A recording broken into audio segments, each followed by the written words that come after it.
ಇವತ್ತಿನ ಚಾಲೆಂಜ್ ಏನು ಅಂದ್ರೆ ಬಾಟಲ್ ಫ್ಲಿಪ್ ಚಾಲೆಂಜ್. ಎಲ್ರಿಗೂ ಮೂರ್ ಚಾನ್ಸಸ್ ಇರುತ್ತೆ. ಯಾರು ಒಂದ್ಸಲನು ಮಾಡಲ್ವಾ ಅವ್ರಿಗೆ ಪನಿಷ್ಮೆಂಟ್ ಇರುತ್ತೆ. ಮಾಡಪ್ಪ ರಾಜು.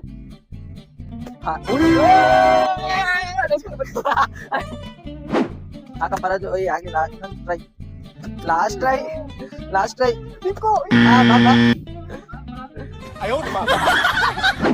ನಿಂತ ಮಾಡಪ್ಪ. ಓ ಆಮೇಲೆ ಇನ್ನೊಂದು last turn.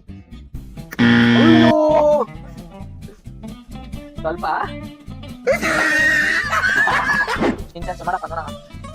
Last 2 chance, last 1 chance. ಸುಮ್ಮನೆ ಕೈ ನಿಂತ್ಕೊಂಡೆ ಮಾಡಪ್ಪ. ಹೆಂಗ 1 2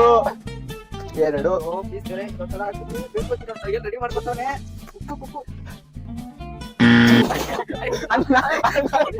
ಬಿಡಕ್ಕೆ ಮರಾಜ.